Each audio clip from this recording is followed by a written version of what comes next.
ಬಯಸ್ತಾ ಇದ್ದೀನಿ. ಸೊ ಅದರ ಜೊತೆಗೆ ಇವತ್ತು ಈ ಒಂದು ಕಾರ್ಯಕ್ರಮವನ್ನು ಹಮ್ಮಿಕೊಂಡಿರ್ತಕ್ಕಂಥ ನಮ್ಮ ಸಂಘಟನೆಯ ಅಧ್ಯಕ್ಷರು ಮರ್ಸೂರು ಡಾಕ್ಟರ್ ಎಂ ಕೃಷ್ಣಪ್ಪ ಅವರು, ಆನೇಕಲ್ ಡಾಕ್ಟರ್ BR ಅಂಬೇಡ್ಕರ್ ಯುವಕರ ಸಂಘ ರಾಜ್ಯ ಸಮಿತಿಯ ಸಂಸ್ಥಾಪಕ ರಾಜ್ಯಾಧ್ಯಕ್ಷರು. ಸೊ ಅವ್ರಿಗೂ ಕೂಡ ಸ್ವಾಗತವನ್ನು ಬಯಸ್ತಾ ಇದ್ದೀನಿ. ಮತ್ತು ಮಹಿಳಾ ರಾಜ್ಯಾಧ್ಯಕ್ಷರು ಶ್ರೀಮತಿ ರೇಣುಕಾ ವಿ ಬೊಮ್ಮಸಂದ್ರವರು, ಅವ್ರಿಗೂ ಕೂಡ ಮೀಸೆ ರಾಮಣ್ಣ ಅವ್ರಿಗೂ ಕೂಡ ಸ್ವಾಗತವನ್ನು ಬಯಸ್ತಾ ಇದ್ದೀನಿ. ಕನ್ನಡಾಂಬೆ ರಕ್ಷಣಾ ವೇದಿಕೆ ಸಿಂಹಗರ್ಜನೆ ರಾಜ್ಯ ಸಂಸ್ಥಾಪಕರಾಗಿದ್ದಾರೆ.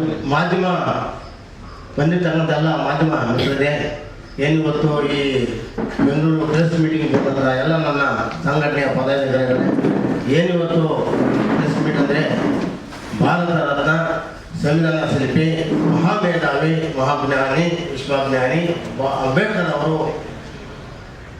ಸುದೀರ್ಘ ಒಂದು ಆಲೋಚನೆ ಮಾಡಿ ಒಂದು ಸಂವಿಧಾನ ಬರಬಹುದು. ಈ ಸಂವಿಧಾನ ಅಡಿಯಲ್ಲಿ ಇವತ್ತು ನಮ್ಮ ಸಿಗದ ಹಕ್ಕುಗಳು ಯಾವ್ಯಾವ ರೀತಿಯಲ್ಲಿ ಸಿಕ್ಕಿದ ಕಾರಣ ಇವತ್ತು ಒಂದು ಬೆಂಗಳೂರು ಒಂದು ಪ್ರೆಸ್ ಮೀಟ್ ಮಾಡ್ತಾ ಇದ್ದೀವಿ. ಏನೊಂದು ಪ್ರೆಸ್ ಮೀಟ್ ಅಂದರೆ ಅಂಬೇಡ್ಕರ್ ಅವತ್ತು ಇವತ್ತು ಎಲ್ರಿಗೂ ಒಂದು ಸಮಾನತೆ ಒಂದು ಸಂವಿಧಾನ ಮಾಡಿಕೊಟ್ಟು ಆ ಸಮಾನತೆ ಸಂವಿಧಾನ ಅಡಿಯಲ್ಲಿ ಇವತ್ತು ನಾವೆಲ್ಲರೂ ಒಂದು ಸಮಾನತೆ ಸಹಬಾಳ್ವೆಗೆ ಸೋದರತ್ವದಿಂದ ನಾವಿದ್ದೀವಿ.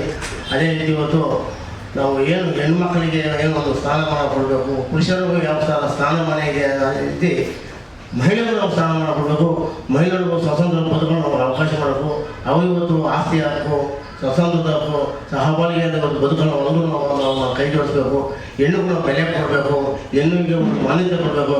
ಹೀಗಿರುವಾಗ ಬೆಂಗಳೂರು ದಕ್ಷಿಣ ಉಪವಿಭಾಗ ಅಧಿಕಾರಿಯಾದ ಹೆಣ್ಣು ಮಕ್ಕಳು ಅಪೂರ್ವ ಬಿದ್ರಿ ಅವರು ಯಾವುದೇ ಕಾರಣಕ್ಕೂ ಸೇವೆಯಿಂದ ವಜಾ ಮಾಡದಂತೆ ಮತ್ತು ಅಲ್ಲೇ ಅವರು ಸ್ಥಳದಲ್ಲಿ ಕಾಯಂ ಮಾಡಬೇಕು ಮತ್ತು ಅವರು ಬೇರೆ ಕಡೆ ಒಂದು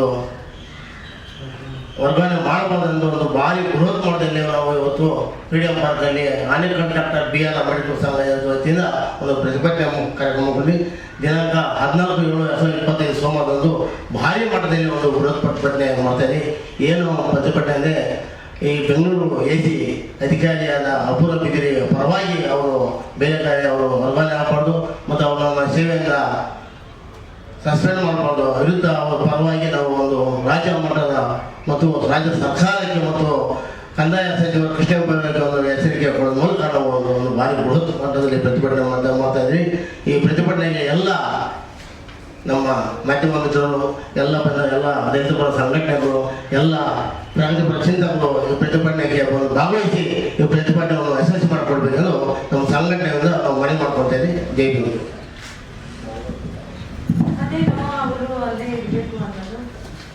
ಏನಿವತ್ತು ಯಾಕೆ ಮೇಡಮ್ ಅಲ್ಲಿರ್ಬೇಕಾದ್ರೆ ಯಾರೋ ಒಬ್ರಿಗೂ ಅವ್ರು ಆಗದೇ ಇರ್ಬೋದು.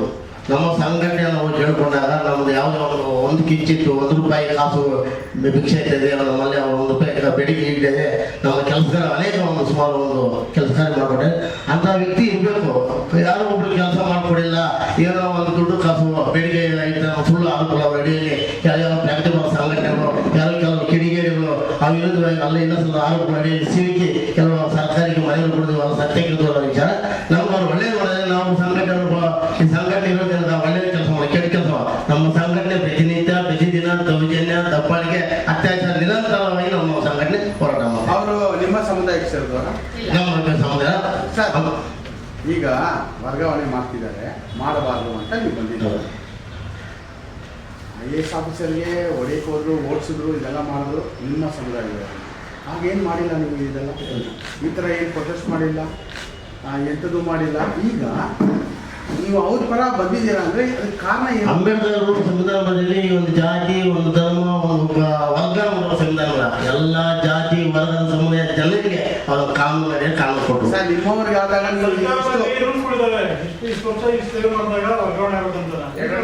ಏನು ಯಾವುದು ವರ್ಗಾವಣೆ ಮಾಡ್ತಾರೆ ಮೇಡಮ್? 2 ವರ್ಷ ಅನ್ನೋದ ಕಾಲಾವಕಾಶ ಇದೆ.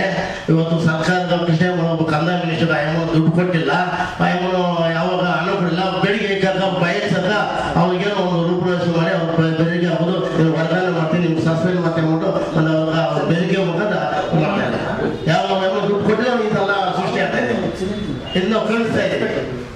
ಮುಗಿಯೋ ತನಕ ಇಲ್ಲೇ ಅವರು ಮುಂದುವರಿಬೇಕು ಅಂತೇಳಿ ನಾವು ಹೇಳ್ತಾ ಇದ್ವಿ. ಆಮೇಲೆ ನಮಗೂ ಸುಮಾರು ಕೆಲಸಗಳು ಅವ್ರು ಮಾಡಿಕೊಟ್ಟಿದ್ದಾರೆ. ಆ ಮಾಡಿಕೊಟ್ಟಿರೋ ಒಳ್ಳೆತನದಿಂದನೇ ನಾವು ಬಂದು ಇಲ್ಲಿ ಕೂತ್ಕೊಂಡಿರೋದು.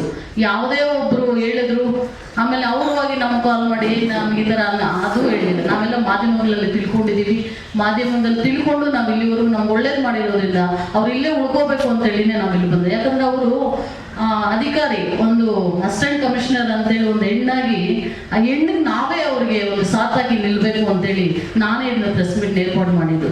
ಯಾಕಂದ್ರೆ ಅವರು ಕಷ್ಟ ಸುಖಗಳಾಗ್ಲಿ, ಅವರು ಭಾಗಿಯಾಗಿರೋದ್ರಾಗಲಿ, ಅವ್ರು ಮೊದಲು ಫಸ್ಟು ಬಂದು ಶುಕ್ರವಾರ ಬಂದು ಪ್ರತಿ ಒಂದು ತಿಂಗಳಲ್ಲಿ 4 ದಿವಸ ಬಂದು ಶುಕ್ರವಾರ ಪ್ರತಿ ಶುಕ್ರವಾರ ಬಂದು ತಾಲೂಕು ಆಫೀಸ್, ನಮ್ಮ ತಾಲೂಕು ಪಂಚಾಯತಿಯಲ್ಲಿ ಕೇಸಸ್ ನಡೆಸ್ತಾರೆ.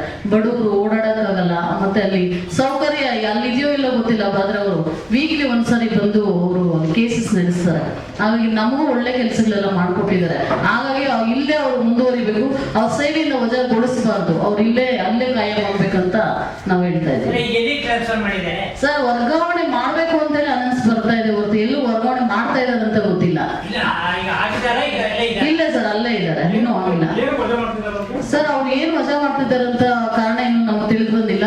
ಯಾವ್ದೋ ಒಂದಷ್ಟು ಸರ್, ಏನ್ ಗೊತ್ತಾ, ಯಾವ್ದೋ ಒಂದು ಕೇಸಸ್ ನ ಯಾವ್ದೋ ಒಂದು ಇವತ್ತು ತಪ್ಪು ಮಾಡಿದ್ರೆ ಯಾರು ಇಲ್ಲ, ತಪ್ಪು ಮಾಡಿದ್ರೆ ಯಾರು ತಪ್ಪು ಎಲ್ಲರೂ ಮಾಡಿ, ಈ ಹಿಂದೆ ಅಧಿಕಾರಿಗಳು ಮಾಡಿಲ್ವ ತಪ್ಪು, ಅದು ಪಾಪ ಅದೇನಾಗುತ್ತೆ ನಮ್ಮ ಮುಂದಿನ ದಿನಗಳಲ್ಲಿ ಪರಿಶೀಲನೆ ಆಗ್ಲಿ, ಕಾನೂನು ವ್ಯವಸ್ಥೆ ಏನಿದೆ ಪರಿಶೀಲನೆ ಮಾಡಿ ಅವ್ರ ಮೇಲೆ, ಅವ್ರ ಕಾನೂನು ವ್ಯವಸ್ಥೆ ಏನಿದೆ ಅದ್ರ ಮೇಲೆ ಅವರು ಆಕ್ಷನ್ ತಗೋಬೇಕು. ಪರಿಶೀಲನೆ ಇಲ್ದೇನೆ ಸುಮ್ಮನೆ ಇಲ್ಲೇ ಇರೋದು ಹಾವುಗಳನ್ನೆಲ್ಲ ಅವ್ರ ಮೇಲೆ ವಹಿಸೋದು ಎಷ್ಟು ಮಾತ್ರ ಸರಿ ಸರ್. ಶಾಸಕರ ಕಾರಣ ಅಂತ ಹೇಳಿ ನಾವಿಲ್ಲಿ ಹೇಳಕ್ ಬರಲ್ಲ, ಯಾಕಂದ್ರೆ ಅವ್ರು ಮಾಡಿರೋಂಥ ಕೆಲಸ ಒಳ್ಳೆ ಕೆಲಸಗಳು ನಮ್ಮ ಮುಂದೆ ಇದೆ.